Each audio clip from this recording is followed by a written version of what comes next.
Assalamualaikum warahmatullahi wabarakatuh. Banyak orang yang meremehkan dan memandang sebelah mata tukang ojek. Tapi saya santai saja, karena hidup ini memang tidak pernah lepas dari komentar orang lain.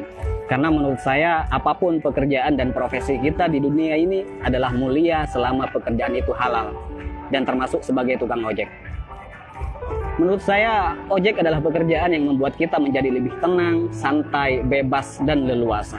Karena pekerjaan ini bisa mengatur waktu kita sendiri dan bukan kita yang diatur-atur. Ada yang mengatakan hidupnya kurang beruntung karena jadi tukang ojek. Justru menurut saya jadi tukang ojek adalah keberuntungan yang luar biasa. Karena profesi ini mampu memanage waktu kita sendiri, terutama waktu untuk beribadah kepada Allah Subhanahu wa Ta'ala. Ketika menjelang waktu sholat, kita bisa mematikan aplikasi dulu untuk menjalankan kewajiban sholat tepat waktu dan bahkan berjamaah di masjid. Kalau pekerjaan yang lain, saya rasa belum tentu bisa. Tak mengapa kita dipandang hina oleh makhluk. Yang terpenting tidak hina menurut pandangan Allah Subhanahu wa Ta'ala. Intinya tak perlu mendengarkan apa kata orang selama profesi yang kita geluti tidak keluar dari yang namanya koridor syariat. Syukuri seperti apapun keadaan dan kondisi kita, dan jangan selalu membandingkan dengan hidup orang lain agar kita tidak menjadi orang yang kufur nikmat. Dan yang perlu diingat, apapun profesi kita tetap harus Allah yang dijadikan prioritas dan tujuan utama. Karena Allah menciptakan kita, wa ma khalaqtul jinna wal insa illa liya'budun. Tidaklah aku menciptakan jin dan manusia semata-mata hanya untuk beribadah kepadaku. Maka apapun status kita, apapun profesi kita dan pekerjaan kita, dan apapun peran kita dalam hidup, niatkan semuanya untuk ibadah kepada Allah Subhanahu wa Ta'ala. Ada sedikit motivasi dari saya, semoga bermanfaat. Bismillahirrahmanirrahim. Banyak orang kaya gelisah dengan kekayaannya dan hitung-hitungan dalam bersedekah, bahkan bersifat pelit dan kikir. Banyak artis bercerai padahal pasangannya sempurna, kaya, ganteng dan cantik. Banyak pejabat korupsi, padahal puluhan juta gaji dari jabatannya.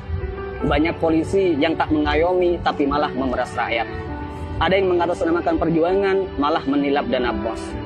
Banyak pembisnis sukses, tapi tidak jujur. Banyak yang masih bergelut dengan riba, hanya untuk gaya hidup. Ada yang menguasai banyak ilmu agama, tapi gemar bermaksiat dan tak mengamalkan ilmunya. Ada yang gemar berdakwah, tapi tak mampu mendakwahi dirinya sendiri.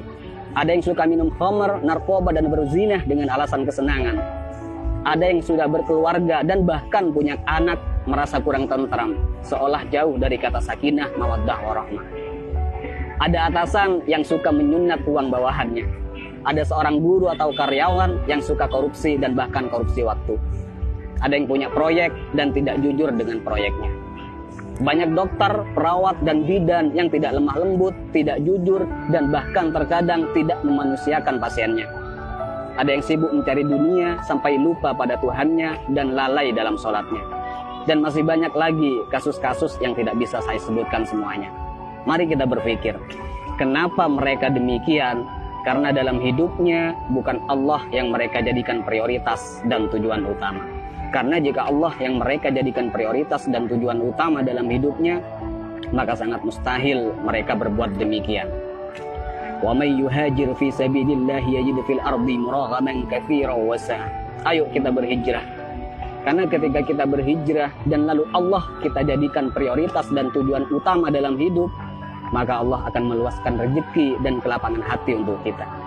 Dan ketika hati kita sudah lapang dan luas, maka sebanyak apapun persoalan yang kita hadapi dan sebesar apapun masalah yang menimpa kita, kita akan tetap tenang menyikapinya. Karena hati kita lebih lapang dan lebih luas dari masalah yang kita hadapi. Tapi jika dalam hidup bukan Allah yang kita jadikan tujuan utama, maka hati kita akan sempit. Jadi sebanyak apapun harta kita, setinggi apapun pangkat dan popularitas kita, semua malah tak akan henti menggelisahkan dan bahkan membingungkan. Karena hati yang sempit tak akan pernah merasa cukup dan bahkan akan menjadikan kita sebagai budak dunia yang tak akan pernah ada puasnya. Jadi sekali lagi buat teman-teman, tak usah malu apapun profesi dan pekerjaan kita. Selama itu halal, semua adalah pekerjaan yang mulia. Dan yang terpenting, apapun profesi kita, apapun pekerjaan kita, dan apapun peran kita dalam kehidupan, niatkan semuanya untuk ibadah dan jadikan Allah sebagai prioritas dan tujuan utama.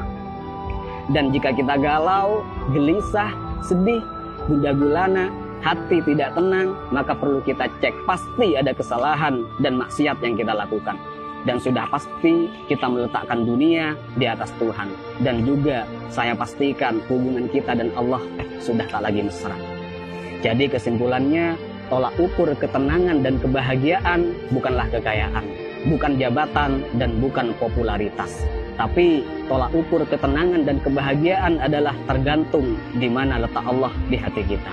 Assalamualaikum warahmatullahi wabarakatuh.